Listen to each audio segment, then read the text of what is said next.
Hello guys, welcome back to another video. तो guys, Wipro की financial year 2023 की first quarterly result out हो चुकी है।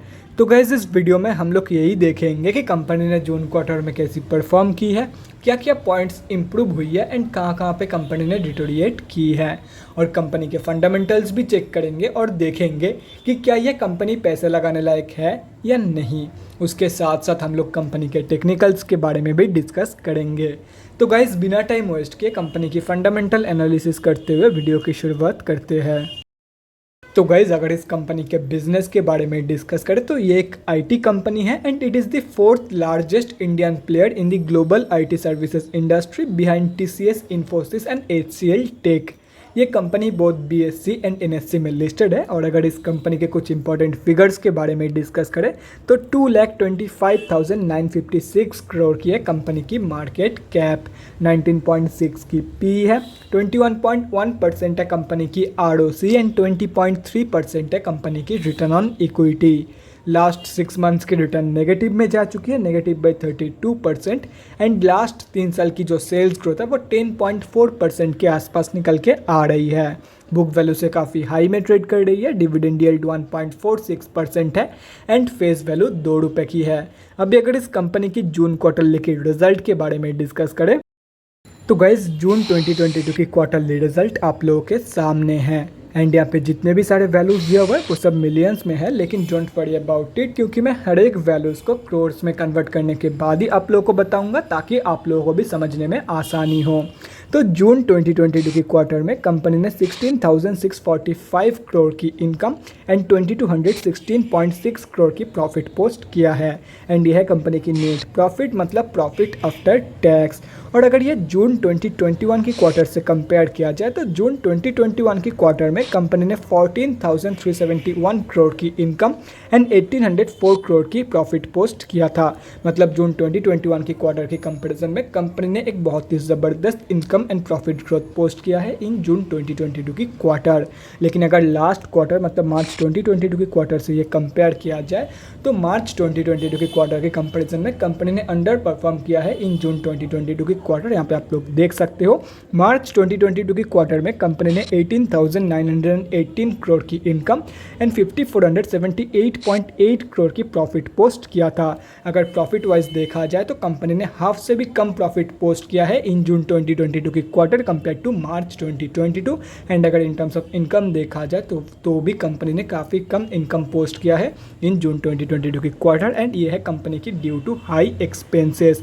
यहाँ पे आप लोग देख सकते हो, मार्च क्वार्टर की जो इनकम थी वो जून क्वार्टर से ज़्यादा थी, लेकिन अगर एक्सपेंसेस वाइज देखा जाए तो जून क्वार्टर में मार्च क्वार्टर से ज़्यादा एक्सपेंसेस कंपनी ने किया है कम इनकम होने के बावजूद। तो इसीलिए कंपनी ने जून 2022 की क्वार्टर में काफ़ी कम प्रॉफिट पोस्ट किया है। तो ओवरऑल जो रिजल्ट निकल के आई है जून 2022 की क्वार्टर की वो slightly on the weaker side ही निकल के आ रही है।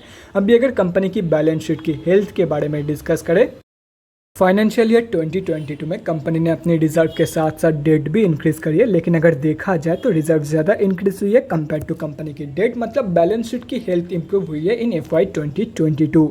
एंड अगर ओवरऑल देखा जाए तो डेट के कंपैरिजन में अच्छा खासा कई गुना ज़्यादा रिजर्व मौजूद है कंपनी के पास, मतलब ओवरऑल जो बैलेंस शीट की हेल्थ है वो भी ज़बरदस्त है। और अगर कंपनी के कैश फ्लोज के बारे में डिस्कस करें तो कैश फ्लोज की जो कंडीशन है वो डिटोरिएट हुई है इन फाइनेंशियल ईयर 2022। यहाँ पे आप लोग देख सकते हो, FY 2021 में कंपनी के पास पॉजिटिव 2,556 करोड़ की कैश फ्लोज मौजूद थी, जो कि अभी डिटोरिएट होकर नेगेटिव 6,583 करोड़ की हो चुकी है। और अगर कंपनी की शेयर होल्डिंग पैटर्न के बारे में डिस्कस करें तो जून क्वार्टरली की शेयर होल्डिंग पैटर्न आप लोगों के सामने है।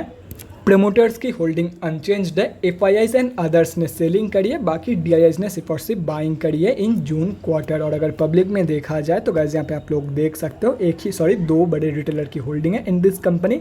एंड अगर ये दोनों कैलकुलेट करते हो तो इस कंपनी में हम अब जैसे छोटे मोटे रिटेलर की जो होल्डिंग है वो 10% से भी कम निकल के आ रही है। तो गाइस, अभी कंक्लूजन पे आते हैं, क्या आप लोगों को इस कंपनी में पैसा लगाना चाहिए या नहीं। तो देखो गाइस, शॉर्ट टर्म के लिए तो मैं बिल्कुल भी रिकमेंड नहीं करूंगा एज ऑफ नाउ। और रही बात लॉन्ग टर्म की, तो लॉन्ग टर्म के लिए भी मैं आप लोग को यही बोलूँगा, अगर कंपनी के ऊपर भरोसा है कि कंपनी आगे चल के अपने एक्सपेंसेस को कंट्रोल कर सकती है, तो आप लोग डेफिनेटली इस कंपनी में लॉन्ग टर्म के लिए पोजीशन प्लान कर सकते हो। And even it is the 4th largest Indian player in the global IT services. तो आप लोग डेफिनेटली अगर भरोसा है तो इस कंपनी में पैसा लगा सकते हो। अगर भरोसा नहीं है तो सिर्फ और सिर्फ फंडामेंटल्स के बेसिस पर मैं आप लोग को बिल्कुल भी सजेस्ट नहीं करूँगा कि इस कंपनी में आप लोग पैसा लगाओ, क्योंकि देखो कंपनी ने काफ़ी कम इनकम प्रोवाइड किया है इन जून 2022 के क्वार्टर, लेकिन एक्सपेंसेस जो है वो लास्ट क्वार्टर से भी ज़्यादा निकल के आई है कम इनकम होने के बावजूद। तो अगर कंपनी के ऊपर भरोसा है कि कंपनी आगे चल के इन सब चीज़ों को कंट्रोल कर सकती है, then you can definitely go for it, otherwise simply avoid it. अभी अगर कंपनी के टेक्निकल्स के बारे में डिस्कस करें तो गाइज यहाँ पे हम लोग आ चुके हैं NSE के डेली चार्ट पे। सबसे पहले उन लोगों के बारे में डिस्कस करते हैं जो लोग इस कंपनी में लॉन्ग टर्म के लिए इन्वेस्टमेंट प्लानिंग कर रही है, लॉन्ग टर्म के लिए एंट्री प्लानिंग कर रही है। तो देखो गाइस, कंपनी अभी जहाँ पे ट्रेड कर रही है उसकी सबसे क्लोजेस्ट सपोर्ट बेस है 395 रुपीज़ के आसपास। तो आप लोग डेफिनेटली 395 रुपये के आसपास इस कंपनी में एंट्री प्लान कर सकते हो। लेकिन मैं आप लोग को यही सजेस्ट करूँगा कि कुछ दिन और वेट कर लो, क्योंकि कंपनी अभी एक स्ट्रॉन्ग डाउन ट्रेंड में है। एंड अगर बाई चांस ये कंपनी 396 रुपीज़ की जो सपोर्ट है या तो फिर 395 रुपीज़ की जो सपोर्ट है, अगर यहाँ से स्लिप कर जाती है तो ये कंपनी 300 रुपये तक की फॉल शो कर सकती है। एंड अगर ये कंपनी आप लोगों को 300 रुपये के लेवल पे मिल जाती है तो बहुत ही बढ़िया एंट्री बन जाएगा for long term investment purpose. लेकिन इसका एक डाउन साइड भी है, अगर बाई चांस कंपनी यहाँ से रिवर्सल शो कर देती है तो अभी जिस प्राइस पॉइंट पे आप लोगों को ये कंपनी मिल रही है उससे भी महंगे भाव पे इस कंपनी को आप लोगों को खरीदना पड़ सकता है। तो सोच समझ के वेट करने का एक नेगेटिव साइड भी है। उस नेगेटिव साइड को कैलकुलेट करने के बाद ही आप लोगों को वेट करना है। अगर एकदम स्ट्रेस फ्री एंट्री चाहते हो तो 400 रुपये के आसपास या तो फिर 395 रुपीज़ के आसपास इस कंपनी में डेफिनेटली आप लोग एंट्री प्लान कर सकते हो। बाकी रही बात स्विंग ट्रेडर्स की, तो देखो गाइस, उन लोगों को मैं यही बोलूँगा कि कंपनी अभी एक स्ट्रॉन्ग डाउन ट्रेंड में है एंड कंपनी कहाँ से रिवर्सल शो करेगी वो किसी को नहीं पता है। एंड अगर आप लोग अभी ट्रेड लेते हो तो मैक्सिमम चांस यही होगा कि आप लोग का स्टॉप लॉस हिट हो जाए। तो इसीलिए मैं आप लोग को यही सजेस्ट करूंगा, simply avoid this company for swing trading purpose as of now. एक बार ये सब कंडीशन को सही हो जाने दो, उसके बाद आप लोग स्विंग ट्रेड प्लान कर सकते हो इन दिस कंपनी। तो guys that's it for this video. अगले वीडियो में मिलते हैं गाइज। Thanks for watching. और गाइज अगर आप लोग के मन में कोई भी डाउट या क्वेरी रहती है स्टॉक मार्केट या किसी भी स्टॉक से रिलेटेड, तो कमेंट सेक्शन में कमेंट करके मुझसे पूछ सकते हो, या तो फिर मेरे इंस्टाग्राम का लिंक आप लोग को डिस्क्रिप्शन बॉक्स में मिल जाएगा, जाके वहाँ पर ही मुझे DM कर सकते हो for an one on one conversation. Thanks again for watching guys, bye guys, and definitely guys stay safe.